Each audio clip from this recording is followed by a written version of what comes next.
وانت بتعمل اناليسز او انت بتوك في الشوب فلور، بص على اكتر حاجه بتضايقك ايه. هل لما بتشوف مكنه واقفه، مش هقول لك عطلانه او مش عطلانه، بس لسه المكنه مش شغاله لمده وقت معين نص ساعه مثلا، هل ده بيضايقك اكتر ولا لو شفت باليتا على الشوب فلور ما اتحركتش بقالها اسبوع مثلا؟ فلو لقيت ان وقفه المكنه دي وجعتك اكتر، انت كده ريسورس سنتريك، يبقى احنا لازم نغير بقى المايند شيفت بتاعنا، ان احنا لا، الباليتا ما تتحركش بقى 3 اسابيع، دي لازم تتحرك لان هو ده الاكشن اللي هيجيب لنا فلوس. وأمّا فعلًا اتحلت الbottleneck دي كانت المشكلة كلّها كانت إن أنت محتاج الsupport بتاع الصيانة في حاجة، والناس بتاعة الصيانة ما كانتش بتحب الناس بتاعة الإنتاج. تمام. والله أنا يعني والله ده مثال حقيقي يعني. تمام. ف فأنا كنت داخل جديد، فعرفت أبني علاقات مع الناس بتاعة الصيانة، يا جماعة عايزين نضبّط الحتّة دي، فاتضبطت، الخط زاد إنتاجه 20% في شهرين. لو في ساعه وقعت او was down من الكونسترين بتاعتك، او you lost في الكونسترين بتاعتك، الساعه دي السيستم كله خسرها اكشلي. انت مش الكونسترين بقى، يعني لو انت عندك مكنه انت عرفت ان هي البوتل نيك وهي الكونسترين بتاعت السيستم بتاعك، المكنه دي لما بتقف ساعه السيستم بتاعك كله وقف ساعه، لان انت يو كانت ريكفر. الناس بتوع السيلز اللي راحت باعت دول وجابوا انت كل ده خسرته عشان المكنه وقفت ساعه. أنت عارف إيه اللي أنا باحبه في الحلقات العابرة للقارات، اللي هي الضيوف بيبقوا شغالين في بلاد تانية، إن أنا بيبقى عندي فرصة إن أنا يعني أورّي الناس إن هي نفس المشاكل، التصنيع هو التصنيع والصناعة هي الصناعة، نفس المشاكل اللي جوّه مصر هي اللي برّه مصر، الscale كبر صغر، هو المصنع مصنع بمشاكله، بغالبًا طرق الحل هي في كل الscales، في كل الصناعات، في كل حتة في الدنيا.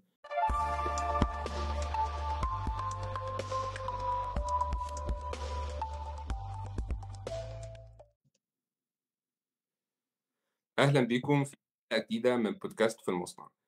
المرة دي حلقة جديدة عابرة للقارات، هنتكلم فيها عن الtheory of constraints أو الTOC مع ضيف الحلقة النهارده باشمهندس محمد خالد.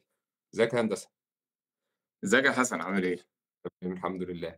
هاستأذنك تعرّفنا بنفسك في البداية كده ورحلتك في التصنيع برّه مصر وجوّه مصر.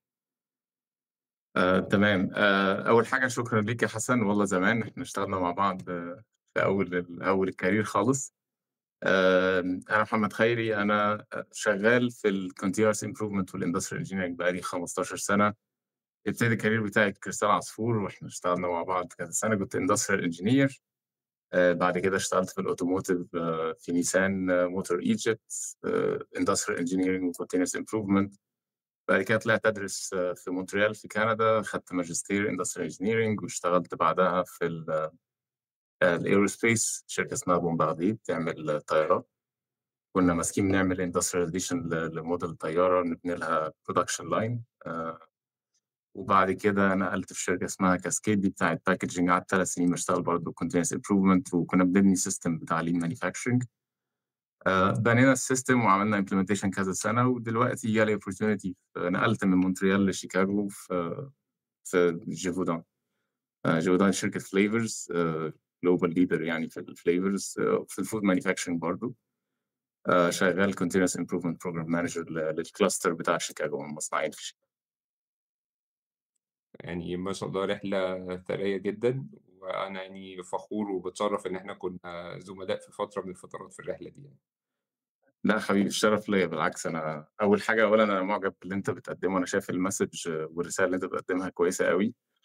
وحاجه ظريفه كده، هي حاجه بتمسني انا شخصيا. انا فاكر أنا لما دخلت هندسه وبعدين طلعت بقول لوالدي يعني انا اندستريال انجينير، يقول لي ايوه، اللي هو لما يحصل ايه اعمل ايه، اجي لك. فدي كان بالنسبه لي دايما مشكله، فاهم اللي هو طب ايه بقى يعني. فانت بتحل المشكله دي دلوقتي، انت بتوضح ان دي حاجه فعلا. انت طبعا مش مهندس مدني، طبعا مع كل احترامي فوق دماغي، مش مهندس ميكانيكا. واضح ان انت داخل على المكنه وبتصلحها مثلا او بتدير عمليه التصليح بس. الاوبريشنز فعلا محتاجه الاندسترياليزيشن بروسيس نفسها، محتاجه الاندستريال انجينيرنج والكونتينوس امبروفمنت، ودي عمليه فيري كومبليكيتد، وبتبقى اون ديلي بيس، محتاجه تركيز ومحتاجه تكون متدارة كويس. فانت بتوصل المسج دي للناس، وبتوصل اهميه حاجه زي كده والامباكت بتاعهم على البيزنس عامل ازاي. انا فخور اكشلي ان انا جيت هنا، ومتشكر جدا على الفرصه دي. ربنا يخلّيك. أنا عايز أقول لك إن أنا باواجه المشكلة دي مع ولادي دلوقتي، يعني بابا. انا اخر اقول لك انا حاجه ظريفه. كنت قاعد مع interns وبوضح لهم الحته دي، بقول لهم يعني من الحاجات اللي انا شايفها as a value industrial engineering ان انت قصة فورد إن هو العربية إزاي كانت الأول للإليت، دلوقتي لما قللوا التكلفة بتاعتها فسعرها نزل وبقت industrialized على سكيل كبير، فبقت affordable لأي حد في everywhere يعني وبتاع. راح جاي لي واحد كان ساعتها مديري ساعتها قال لي: أمال الأبل واتش اللي أنا اشتريتها امبارح دي لسه غالية ليه؟ طب خلاص أنا آسف مش هعمل كده تاني. تمام. طيب إحنا أول ما كلّمتك عشان نعمل الحلقة دي ما كانش الtopic الرئيسي الtheory of constraints أو الTOC، أنت اللي اقترحت في الحقيقة الاقتراح ده أو إن الtopic يبقى TOC. إيه سر اختيارك للموضوع ده بالذات؟ تمام، هو الTOC هو طبعًا الاسم خدّاع شوية، الاسم يقول لك theory of constraint، فأنت لأ، أنا مش عايز theory، هو أنا ليه عايز theory أصلًا؟ أنا عايز حاجة عملية تتطبّق وكل حاجة، بس هو actually أنا اخترت الtopic ده لإن هو من أكتر الحاجات العملية اللي في الlean manufacturing والcontinuous improvement، لإن هو اللي أنا لاحظته اللي إحنا بنعمله دايمًا especially لمّا بتبتدي في شركة لسه بادية في الرحلة بتاعة الlean manufacturing دي، إن التطويرات والفُرَص كتيرة جدًا. وحاجات أنت بتذكرها دايمًا عندك في الpage بتاعتك، اللي هو هتلاقي فيه low hanging fruits وهتلاقي فيه حاجات long term ممكن تشتغل عليها، في حاجات كتيرة أوي، بس ساعات الشركة الbiggest impact على الbusiness هو فين؟ هو بيبقى في الconstraint. فهي theory of constraint دي حتى في أول لمّا في كتاب كده بتاع theory of constraint لمّا تيجي تقراه، أول صفحة فيه ما فيهاش غير كلمة واحدة بس اسمها focus. فإزاي نفوكس كل مجهودنا في إن إحنا نحسّن الconstraint، والconstraint دي هي اللي ماسكة السيستم كله إن هو يperform بطريقة أحسن، سواء بقى financially سواء بquality أحسن سواء whatever. ف هيبقى مهم أوي، لإن إحنا الtools كتيرة أوي، التطويرات موجودة في كل حتة، في أي مصنع سواء جوّه مصر، برّه مصر، mature مش mature، هتلاقي في تحسينات كتيرة أوي ممكن تتعمل، بس نبتدي فين وإيه اللي هيبقى عنده أكبر impact على الbusiness، هو ده الtheory of constraint بتقدّمه، يعني الفكرة دي هي اللي بتطرحها في الكتاب وفي التطبيق العملي. فمثلًا في الtheory of constraint هي أول حاجة بيقول إحنا محتاجين نغيّر الmindset بتاعنا. ال في زي ما إحنا عارفين في ال8 ways، لمّا بنيجي ننزل على أي shop floor أو أي system بنبتدي identify إحنا عندنا الways دي كلّها. آآ فهو الtheory of constraint بتقول لك لأ، خلّي الmindset بتاعتنا تshift على إمتى الsystem بيmake money لو أنت بتتكلم على شركة بتصنّع أو بتبيع منتج يعني. فبيقول لك الsystem بيmake money مش لمّا كل الresources تبقى 100% utilized. دي first statement. الsystem بيmake money لمّا الmaterial بتبقى بتعمل flow من غير ما تُقف. كل ما الmaterial بتflow more smooth أو بتflow أسرع، كل ما الsystem بيmake money. فمثلًا ندّي مثال، أنت لو بتروح لميكانيكي عشان تصلّح العربية وعارف إن هو شاطر جدًا، يعني راجل very technical skills هايلة، فأنت بتروح هناك وقفت بعربيتك، الراجل اشتغل شوية وبعدين جاله عربية تانية عايزة حاجة، راح ساب العربية بتاعتك راح اشتغل في العربية التانية، جات له عربية تالتة عايزة حاجة وهكذا، فضل يسيب العربيات كلّها مفتوحة وعمّال إن هو بيحاول يباتش الشغل بتاعه بحيث إن هو ما يضيّعش وقت في إن هو يروح ويجيب tool، ما هو ماسك الtool نفس الtool هو بيستخدمها في كل العربيات. فاللي بيحصل إن الراجل الtechnician ده أو الميكانيكي ده هو 100% utilized، هو بيبُص على أكتر حاجة ما تضيّعلوش وقته. بس الناحية التانية أنت كcustomer أنت قاعد مستني الmaterial flow أو العربيات اللي هي الmaterial flow ساعتها ما بتتحركش، فهو ما فيش ولا واحد منهم ادّى له فلوس، لو بتتكلم بقى على cash to cash cycle، ما فيش ولا واحد منهم لسه حاسبه، ما فيش ولا واحد روّح بيته أصلًا، وما فيش ولا واحد هيبقى satisfied في الآخر، لإن كُلّه قاعد مستني الراجل ده يخلّص شغلته. فدي أول shift إن أنت بتحاول لأ، أنا flow centric، أنا عايز أشوف how to maximize الmaterial flow بتاعتي جوّه الorganization سواء جوّه المصنع. لو أنا باعمل service برضه نفس الكلام، يعني هنلاقي الحاجات اللي طالعة دلوقتي يقول لك lean manufacturing في الhealth sector، إزاي المستشفيات تoptimize الoperations بتاعتها. مثال على كده مثلًا هتلاقي في كندا عندنا ال ال ال الhealth care ده حاجة مجانية بتبقى يعني مش مجانية، هي actually داخلة في الضرايب، فأنت جزء من الضرايب بتاعك بيروح للhealth care، فأنت بيدّيك كارت تأمين كده ما لوش علاقة بشغلك، وهو ده بتبقى مجانية يعني. بس لإن الدكتور مش available وعدد الدكاترة قليل جدًا في كندا، فاللي بيحصل إن أنت السيستم كله designed إن الدكتور ده يبقى utilized 100%. فأنت بتروح مثلًا emergency room تعمل حسابك طبعًا إن في حوالي 10 ساعات أنت قاعد مستنيهم ليه؟ لإن هو الدكتور حاطين له 6 أوَض يخش عليه 6 عيانين based على الpriority ويقعد هو يقضّي دقيقة مع كل واحد، فتلاقي نفسك قضيت 8 ساعات في المستشفى شُفت فيهم الدكتور دقيقتين. ليه؟ لإن السيستم مش مبني إنه يخرّج الflow very smoothly، لأ هو actually بيبقى مبني إن إحنا عندنا عدد دكاترة limited فهاو إن إحنا نcater على الدكاترة دول. فدي هي نظرية الflow centric. أنت دايمًا غيّر الmind set بتاعتك إن الmaterial flow يبقى أكتر حاجة هي هامّاك جوّه السيستم. ولو أنت بقى عايز تقيس نفسك أنت flow centric والّا العكس بتاعها اللي هو اسمه resource centric، وأنت بتعمل analysis أو أنت بتwalk في الshop floor، بُص على أكتر حاجة بتضايقك إيه؟ هل لمّا بتشوف مكنة واقفة، مش هاقول لك عطلانة أو مش عطلانة، بس لسه المكنة مش شغالة لمدة وقت معيّن نُص ساعة مثلًا، هل ده بيضايقك أكتر والّا لو شُفت باليتة على الshop floor ما اتحركتش بقى لها أسبوع مثلًا؟ فلو لقيت إن وقفة المكنة دي وجعتك أكتر أنت كده resource centric، يبقى إحنا لازم نغيّر بقى الmind shift بتاعنا إن إحنا لأ، الباليتة ما اتحركتش بقى لها 3 أسابيع دي لازم تتحرك، لإن هو ده actually اللي هيجيب لنا فلوس. وغالبًا هي ما اتحركتش لإن في مكنة تانية عطلت أو في resource تاني ليها، بس دايمًا أول تفكير هي ليه دي، إيه الroot cause بتاع إن دي ما اتحركتش، مش هي ليه المكنة واقفة يالّا نشغّلها وخلاص. أنت عارف يعني اللي أنت بتقوله دلوقتي ده قد يكون فكرة صادمة جدًا لناس كتير، خاصةً الناس بتاعة الSMEs ودول يعني الfocus بتاعي، لإن هو بالنسبة له هو عايز دايمًا المكنة تكون شغالة، الراجل يبقى واقف ما يعني دايمًا بيكون بيعمل حاجة بغض النظر الحاجة دي efficient أو دي يعني طريقة الشغل دي efficient مش efficient، المهم إن الناس واقفة شغالة، المَكَن داير، المكنة دي واقفة ليه، الراجل ده واقف ما بيعملش حاجة ليه.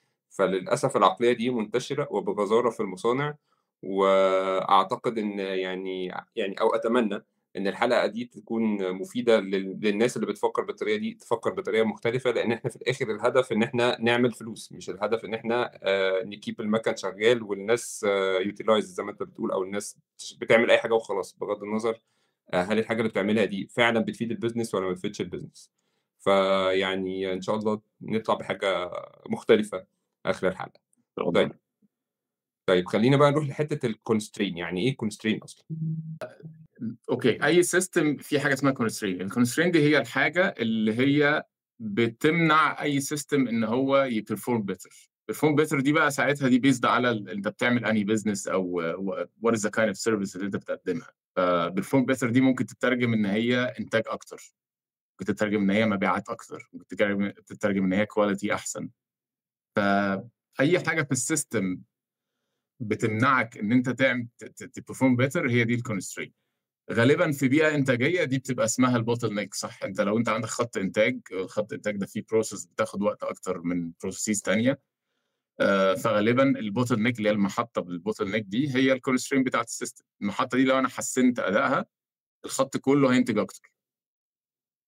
في organizations تانية ممكن تبقى الsales مثلًا، الsales أنا عندي هم الconstraint هم اللي مانعينّي إن أنا أعرف أبيع أكتر. أنا actually المصنع بتاعي هو الcapacity فيه أعلى من المبيعات اللي بتيجي لي، فيبقى الsales هي الconstraint. ساعتها إن إحنا نبتدي نركّز على الsales، إزاي نحسّن الsales، إيه مشاكلنا في الsales وهكذا.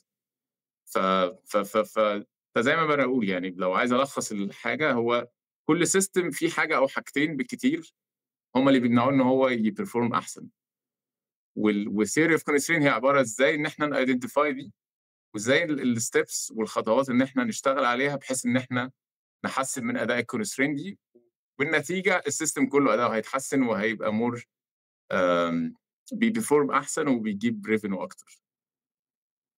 تمام. طيب دلوقتي الsystem قد يكون فيه constraint more than يعني أكتر من constraint، وممكن يكون في constraint واحدة، ممكن الconstraint دي تكون process أطول، ممكن تكون عدم توفُّر مثلًا عمالة بشكل معيّن، ممكن تكون أيًا كان نوع ممكن يكون الdemand أحيانًا بيبقى constraint، ودي يعني أنا اشتغلت في environment بالشكل ده، إن الdemand أصلًا معطّل الدنيا كلّها.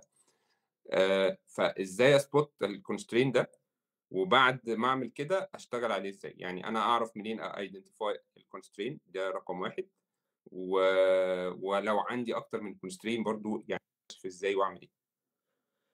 تمام، هي أول حاجة الconstraint زي ما أنت قُلت، ممكن تبقى حاجة physical أصلًا، يعني ممكن تبقى فعلًا process بتاخد وقت أطول، مكنة هي اللي في شغل قبلها متعطّل، sales زي ما أنت بتقول أو demand نفسه، بس ممكن يكون أصلًا هو شوية politics إحنا عاملينها ودي مشهورة جدًا، وعندي كذا example ليها. الpolicy اللي إحنا عاملينها هي الconstraint. أنا مثلًا عندي policy بتقول إن أنا كل العمال لازم يبتدوا الساعة 7:00 مثلًا، هتلاقي إن لأ، ما أنا ممكن أجيب department الساعة 7:00 وdepartment تاني الساعة 9:00 بدل ما الاتنين يستنوا على بعض، فهتلاقي الconstraint هي actually هي كانت policy إحنا عاملينها ولمّا غيّرناها ما بقاش في constraint وكل حاجة. فهي مش بس physical، هو ممكن تبقى حاجات تانية، شوية rules إحنا حاطينها ممكن تبقى هي constraint، mindset تبقى هي constraint.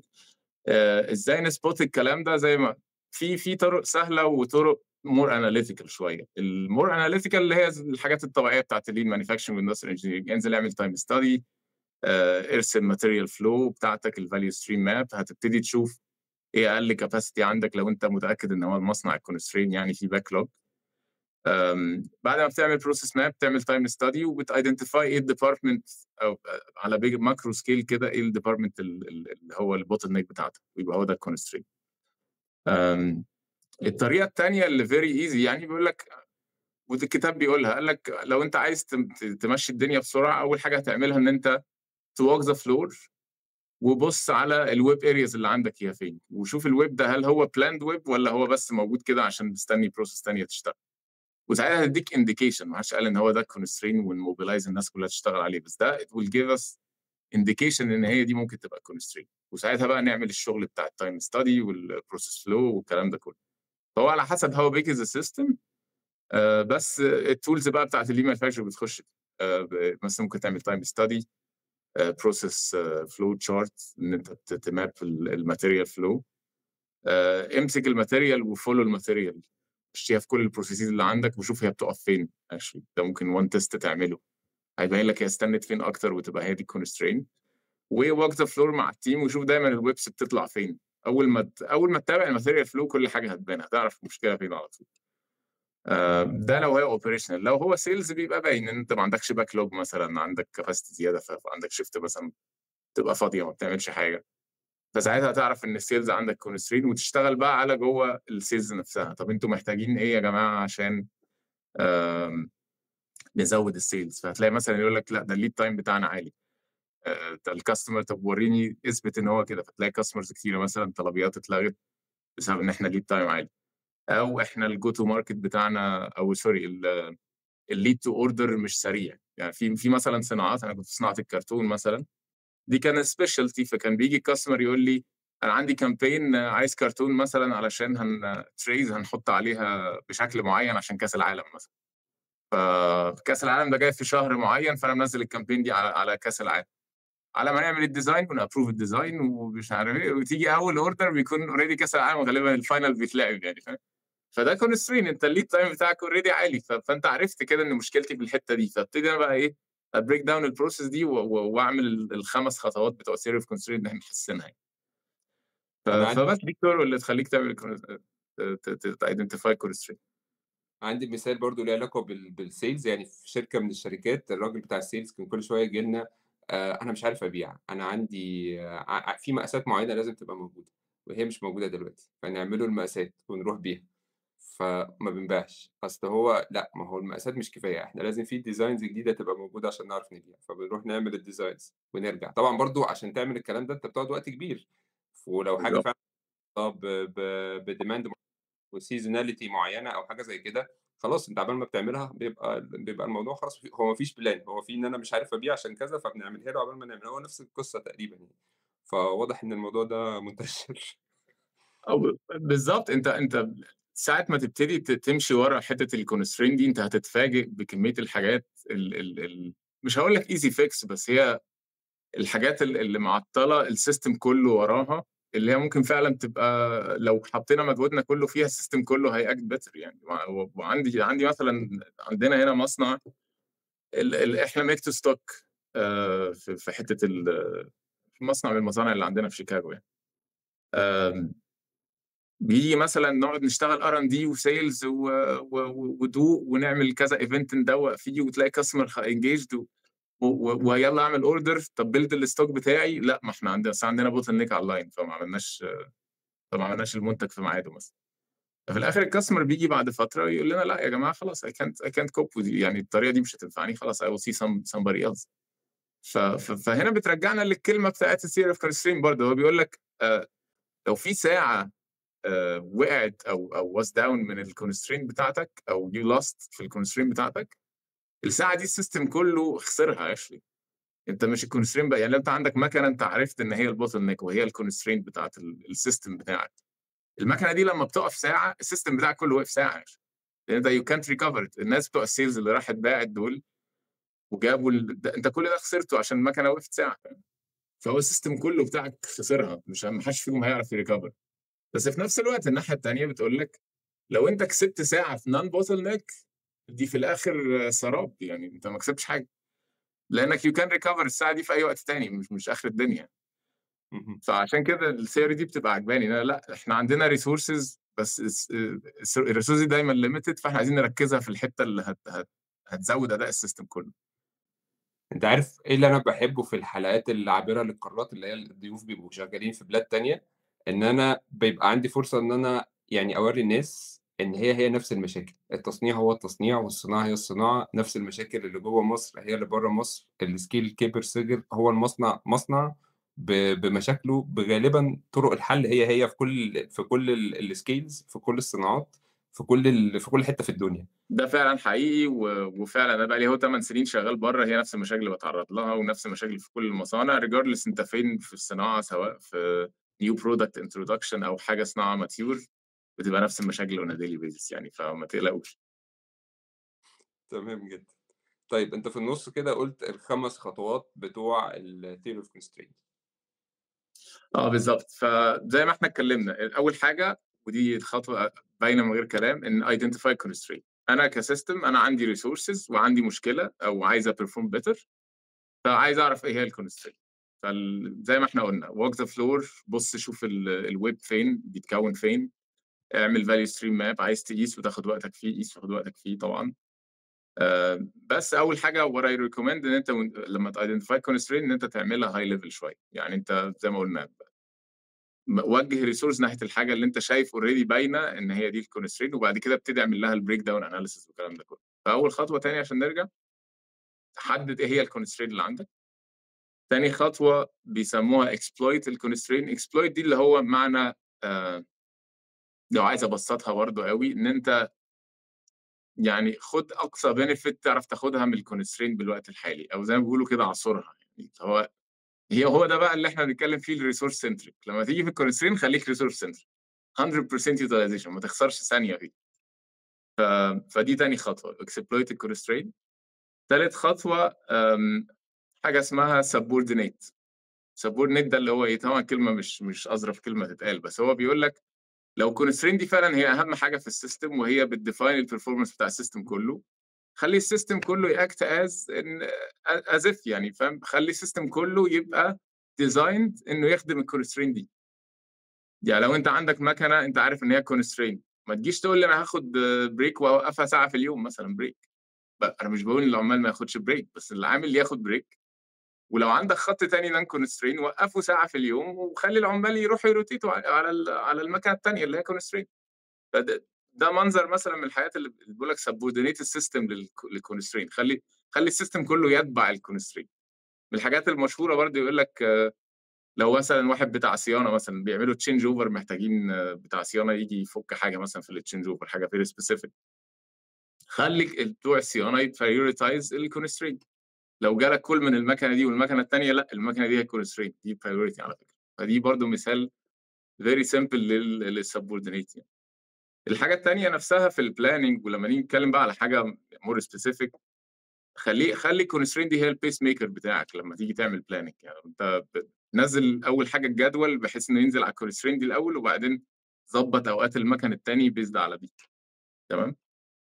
فالخطوة التالتة subordinate زي ما إحنا قُلنا. الخطوة الرابعة بقى هي الelevate، اللي هي بقى دايمًا أنت الpost الشهير بتاعك اللي هو إيه ده، عندنا backlog زوِّد وردية.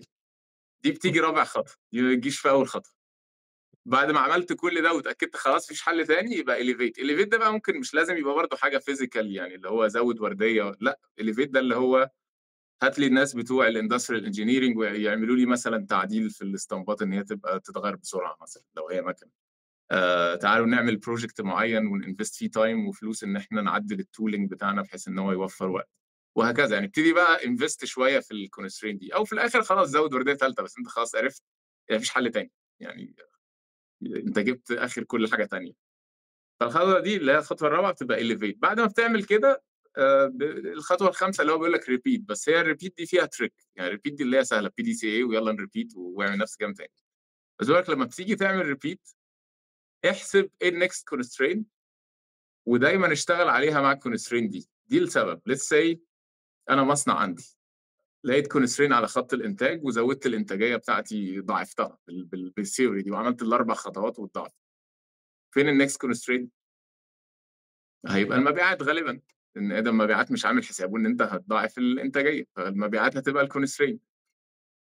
النظرية اللي هي theory of constraint بتقول لك لأ، أنت الsystem بتاعك اتعوّد وأنت عملت تغييرات كتيرة أوي في الsystem إن هي تخدم الconstraint، فلمّا تيجي بعدها بشهر تقول لهم لأ يا جماعة ده الconstraint بقت الsales، الinertia دي بتcreate losses كتيرة في الsystem، وإن أنت كل شوية تقعد تغيّر الmindset ما بين 2 constraints هتضيّع وقت كتير أوي من الsystem بتاعك. بيقول لك دايمًا وأنت بتعمل كده بُص على what's gonna be the next constraint واشتغل فيها in parallel في آخر في الخطوة الرابعة يعني، عشان ما تcreateش حتّة الinertia دي، ما تعملش ما تخلقش inertia في الsystem عندك تبوّظ بيه الmindset بتاعة الناس. لإن once الناس اتعوّدت والteams بتاعتك اتعوّدت إن الconstraint بتاعتي department معيّن أو مكنة معيّنة وعملت ونجحت إن أنت تخلق الculture shift دي، يبقى صعب أوي إنّك توجّهها ناحية حاجة تانية وتقعد بقى رايح جاي ما بينهم، فدي هتعمل لك مشاكل كتير. فهي الخطوة الخامسة دي تقول لك repeat، يعني بُص إيه الnext constraint، بس دايمًا خلّي في بالك إن في حاجة اسمها inertia وإن تغيير الshift بتاع تفكير الناس ممكن يخلق لك مشاكل، فدايمًا إيه anticipate إيه الconstraint أو فكّر إيه الnext constraint اللي هتيجي وأنت بتشتغل. هي النقطة الخامسة دي نقطة مهمة جدًا، لإن هي ممكن فعلًا تعمل مشاكل كتير، لو الناس بدأت تشتغل وحفظت خلاص إن ده التركيز على الconstraint ده أو على المكنة دي أو على المحطة دي، وبدأنا نشتغل عليها وفعلًا حققنا نتايج، وبعد كده معلش أصل إحنا بقى هنوقّف شوية عشان خاطر والله لأ إحنا اللي إحنا عملناه ده مش عارفين نبيعه، أو نقلل الpace أو نلاقي إن إحنا الإنتاج بيقف كل شوية. فهتلاقي الناس بدأت تفصل عن الموضوع، ويعني الموضوع فقد أصلًا أهميته وفقد قيمته عند الناس، وعشان ترجّع الناس بقى وقت ما تحل مشكلة الsales ده إن اتحلت يعني، ترجّع الناس تاني لنفس النقطة اللي أنت وقّفتهم عندها، بيبقى الموضوع صعب جدًا. بالضبط، وتبقى تغييرات كتير، أنت كام بقى procedure هتغيّره، كام تعالَ بقى أنت system mature غيّر بقى SOPs، اعمل OPLs، غيّر الplanning module بتاعك، الورادي، لإن أنت وبتعمل theory of constraints بتعمل تغييرات كتيرة، فعشان ترجّعها تاني فعلًا بتاخد وقت وبتاخد مجهود وبتعمل demotivation للناس بتاعتك. دي حقيقة. طيب أمثلة بقى، يعني برّه مصر وجوّه مصر وإيه الpace وبتاع مش ماشي، أوكي. تمام، أوكي. أمثلة، في آخر مشروع أنا كنت باقول لك عليه ده الموضوع الline اللي كان عندنا اللي هو كان عليه backlog كتير أوي وفي بعض الأوقات كان بييجي بتاع الsales يشتغل وعندنا مشروع very يعني عايز أقول ambitious إن إحنا نزوّد الsales بتاعتنا substantially، وأول لمّا بنجيب customer تلاقي customer يقول لك لا، لا، لأ، ده أنتم مش عارفين تbuild stock أصلًا، ده الline already يعني 140% utilized، وتلاقي الcustomers ابتدوا يمشوا. الline ده أنا فاكره إحنا قعدنا فترة بنsubcontract الشغل بتاعنا لناس ساعات بيبقوا competitors كمان، من كتر ما هو إحنا بس عايزين نحافظ على الcustomers بتوعنا. ف ف فكانت مشكلة كبيرة أوي ولمّا عملنا الproject ده كان الموضوع سريع، برضه دي من الحاجات الحلوة في theory of constraint، لإن أنت بتfocus المجهود على حاجة تبقى ليها impact كبير، فبتحقق نتايج بسرعة. عشان كده هتلاقوا الtheory دي برضه دلوقتي طالعة بيقول لك لو أنت عندك startup that's very good theory إن أنت تشتغل بيها، شوف الconstraint واشتغل. فالمثال ده إن إحنا كان عندنا في شهر 3 في شهر مارس عندنا الsales عامل plan كويسة أوي إن هو يزوّد الsales وكان يعني دايس فيها جامد we got a good result يعني شُفنا حتى الbooking بتاعنا في شهر 5 كان historical يعني. فكانت كُلّه طبعًا بَص قال لك إحنا عارفين الbottleneck فين already بنعاني منها، فإحنا عايزين الconstraint دي يعني نشيلها من الsystem. فاشتغلنا كان عندنا خط بيعمل puree يعني بيعمل زي sauces. اشتغلنا بالطريقة دي، قُلنا خلاص تعالوا نشوف الخط ده بينتج 3 أنواع منتجات، طب تعالوا نشوف دايمًا المشكلة فين الbottleneck بتاع الخط ده.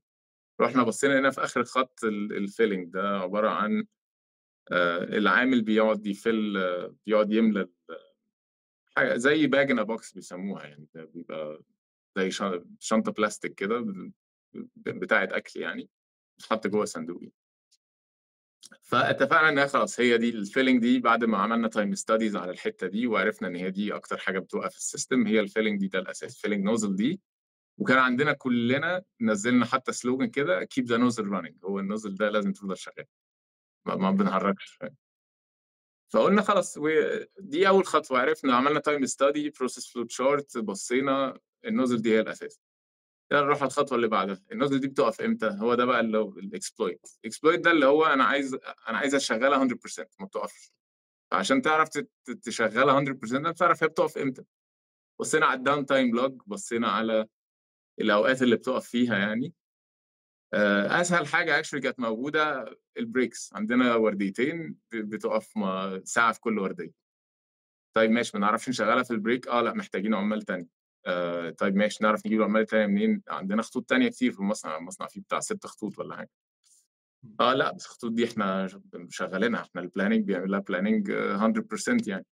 planning أنت محتاج 100% كل يوم والّا الcapacity تنفع على أقل من 100%؟ لأ تنفع على أقل من 100% ما هي مش الconstraint ما إحنا عارفين ما عليهاش طلب فيهم. فخلاص أنت اعمل حسابك إن في ساعتين من كل خط من دول متشالين في اليوم، فأنت اقفل الخط ده ساعتين في اليوم.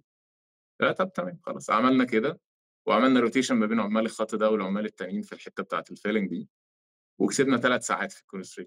أنت كده 3 ساعات دول يعني إحنا في آخر المشروع زوّدنا 65% مثلًا من الإنتاج أو almost double الإنتاج بس.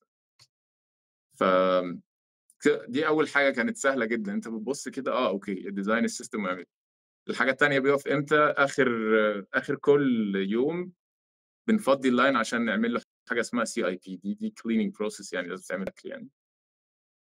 وبنيجي تاني يوم الnozzle مش شغّالة أول ساعة ونُص من الوردية ليه؟ لإن الخط بيملى، ما إحنا فضّيناه في آخر اليوم، فالخط لسه بيملى. طب وإحنا ليه أصلًا بنجيب العمّال كلّهم في نفس الوقت؟ طب ما نحاول نخلّي العمّال اللي بيملوا ييجوا في أول يوم الساعة 07:00 والناس التانية تيجي الساعة 09:00 ويمشوا متأخّر، ما هو كده الخط ما بيتغسلش إلا لمّا يخلّص مَلْي يعني، يخلّص الfilling يعني. فابتدينا عملنا كده، عملنا staggering للعمّال، دي برضه كسبنا منها ساعة ونُص كمان في الحتّة دي بس، ده كان down time على الخط. ابتدينا برضه نبُص على حاجات زي إيه ال إيه ال ال ال مش هاقول لك الjob description بتاعة الfiller اللي هو العامل اللي واقف على الnozzle دي، بس إيه الactivities اللي بتتعمل، هل كلّها filling والّا في حاجات تانية مش filling بتتعمل؟ هتلاقيه بقى ساعات بيوقّف الnozzle عشان بيعمل شوية paperwork، ساعات بيروح ياخد الpallet هو الوحيد اللي بيعرف يسوق pallet jack مثلًا أو certified، فتلاقيه مثلًا يطلع آخر كل pallet يقوم طالع واخد الpallet jack رايح على المخزن يودّيها ويرجع. وشوية miscellaneous activities تعمل كده، دي النقطة بتاعة subordinate خلاص الsystem بتاعك أنت عارف إن أهم واحد في الsystem هو الراجل اللي واقف يfill الnozzle، فخلاص الteam lead تعالَ خلّص له الpaperwork مش عارف يا مخزن تعالَ خُد الحاجة من هنا ودّيها، ما لكش دعوة بيه، سيبه هو بس إيه، خلّيه يfill وخلاص يعني، فهي دي نفس الconcept يعني عملنا كده قلّلنا الdown time كتير، قعدنا نبُص برضه على حاجات تانية زي حتّة بقى الelevate عملنا statistical analysis لإن إحنا بنعمل adjustments كتيرة جدًا، فلقينا حاجات ليها علاقة بالraw material إن بتطلع high salt مثلًا، فبقينا نعمل testing للraw material قبل ما الخط يشتغل أصلًا، عشان نعرف كمية الملح اللي نضيفها based على الsalt اللي جاي من الraw material، لإن هي منتجات زراعية فلازم ما بتبقاش يعني very consistent يعني. فدي كان الquality شغال عليها مثلًا وقللوا الadjustments دي بتاع 50% والّا حاجة. من الحاجات التانية الcalls بتاعة الline دي عملنا لها priority برضه بقت هي الأساس، نفس subordinate maintenance quality أي حد ييجي له call من الfilling من الراجل بتاع الfilling ده this is your top priority خلاص لو مين تاني بيكلمك ما لكش دعوة. السوبرفايزرز نفس الكلام، عملنا حاجه زي QRQC بسيط كده، اللي هو جروب كده. الفيلنج ده لو داون مثلا اكتر من 5 دقائق لازم تبعت للمديرين كلهم الفيلنج داون 5 دقائق، فكله يموبلايز التيم بتاعه ان هو يحاول يصلحه يعني. فاشتغلنا كده، ومن ضمن الحاجات ساعات كمديرين بينزلوا يشتغلوا مثلا يقول لك ايه، احنا باي ذا واي احنا عندنا لو ابتدينا نزود الانتاجيه بتاعتنا، قال لك لا ده انا مثلا في رو ماتيريال محتاجه تفتح صناديق مثلا، ما عندناش كيس اريكتور في الحته دي، فمحتاجه افتح صناديق، فانا عشان انا زودت الباتشات ما كنتش عامل حسابي ما فتحش صناديق كفايه مثلا قبلها، فهعطل. قالوا لا نازلين احنا نازلين كلنا نفتح الصناديق، خلاص هو الراجل بتاع الفيلنج ده هو اللي ماشي المصنع كله. فعملنا كده، وفي الاخر وي دبلد الكاباسيتي اولموست، يعني اقول لك اقل شويه من دبلد الكاباسيتي، بس اولموست دبلد الكاباسيتي. الباك لوج كليرد، عايز اقول لك ملايين، يعني مش كام الف، ملايين كليرد. جالنا جواب شكر من الكاستمر بتاعنا بيقول لنا يعني متشكرين على السيرفيس ومش عارف ايه.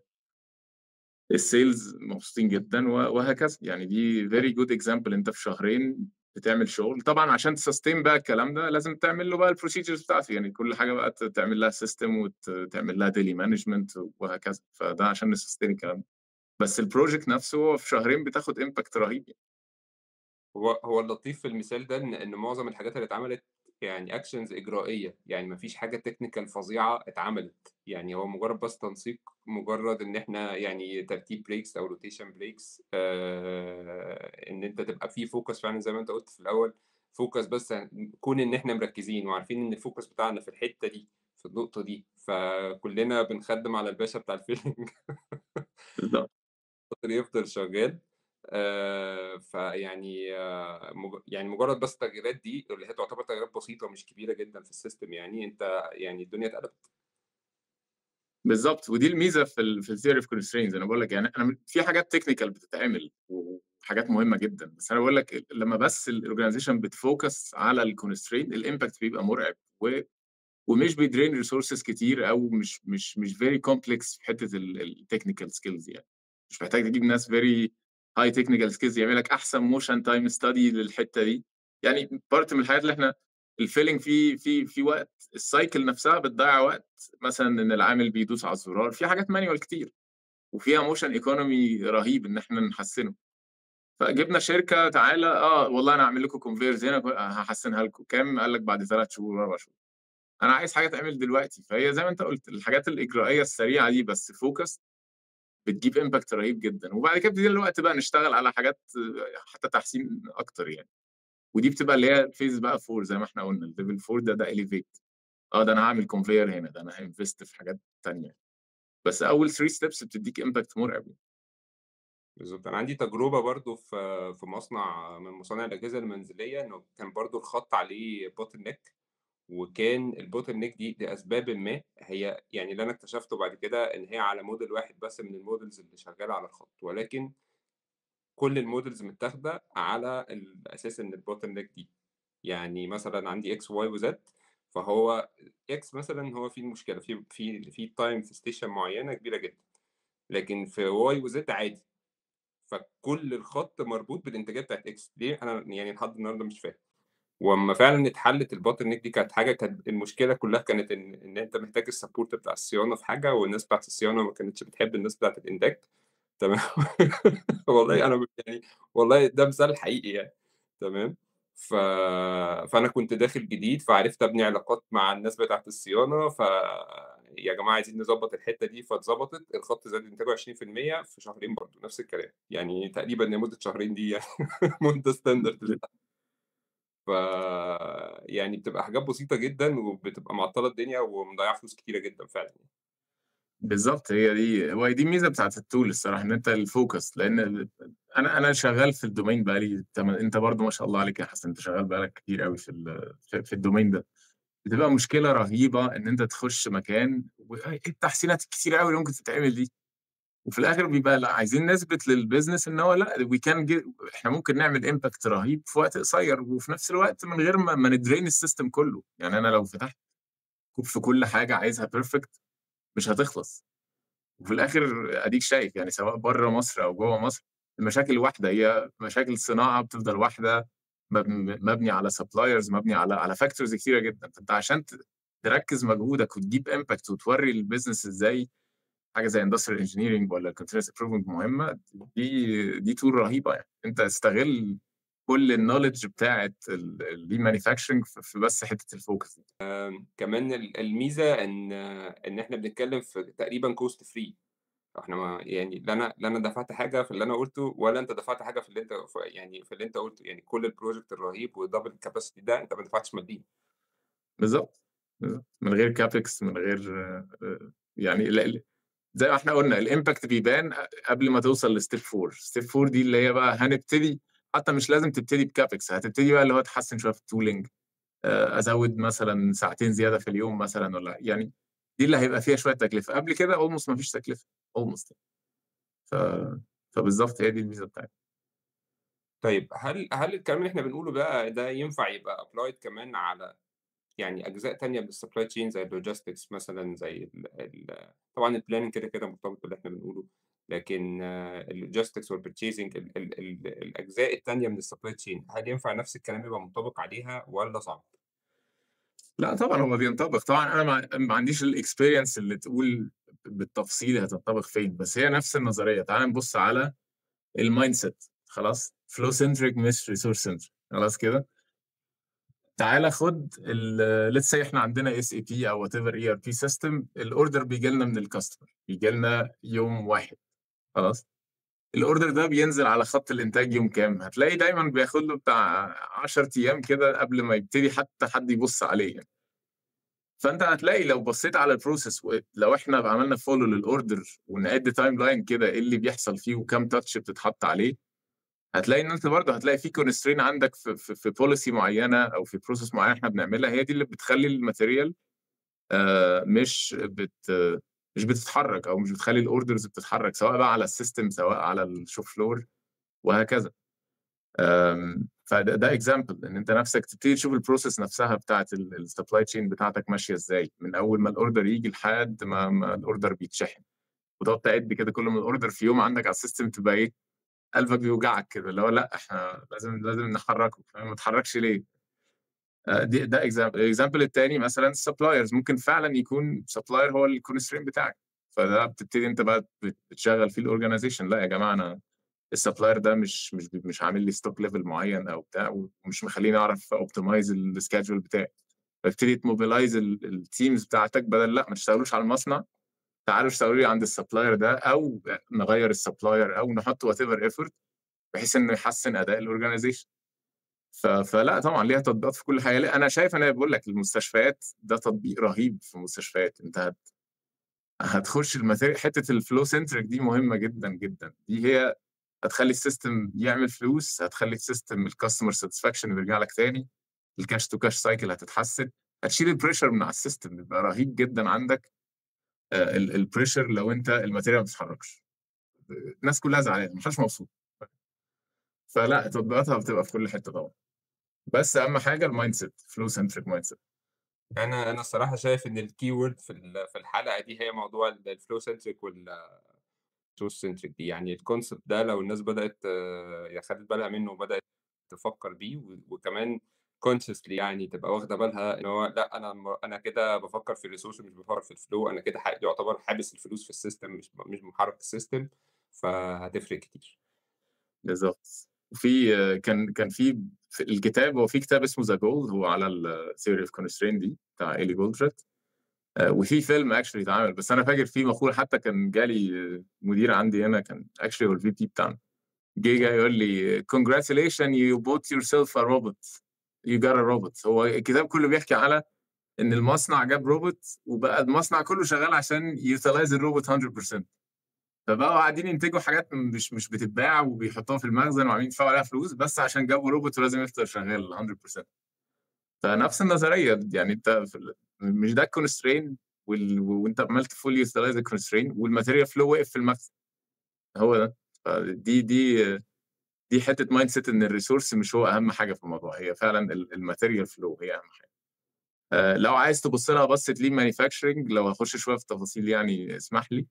فانت عندك الفاليو والفاليو ستريم. بعد كده هو انا عندي اللي انا ببروفايد فاليو للكاستمر، وعندي شويه بروسيسز في النص، بس انا مش هدفي انا عايز اكريت ستريم، عايز اخلي فيه حركة جوّه، كإنه نهر وبيتحرك، فطول ما هو بيتحرك كل ما الدنيا شغّالة كويس، طول ما هيُقف يبقى نبتدي بقى نفكّر هو واقف فين ونحلّه إزاي. خيري أنا باشكرك جدًا، جدًا، جدًا على وجودك معايا النهارده، يعني شرّفتني ونوّرتني وإن شاء الله تبقى حلقة مفيدة جدًا للناس.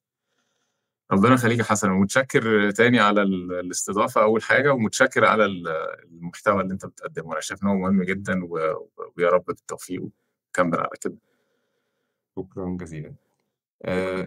كان معانا المهندس محمد خيري، اتكلمنا عن theory of constraints يعني إيه constraint، يعني إيه theory of constraints، تتعامل إزاي، إزاي تتحول من الresource centric thinking للflow centric أو للflow centric mindset. وده هيفرق معاك في إيه، اتكلمنا إزاي تبدأ تطبّق موضوع الtheory of constraint لو أنت عندك مشكلة في خط الإنتاج بتاعك، إيه الخطوات اللي تعملها، خدنا أمثلة عملية. إن شاء الله تكون حلقة مفيدة للناس كلّها وتقدر تغيّر طريقة تفكير أو الطريقة اللي الناس بتبُص بيها للإنتاج ولطريقة الشغل في الإنتاج. وباشكر تاني الباشمهندس محمد خيري، واستنوني في حلقة جديدة في المصنع.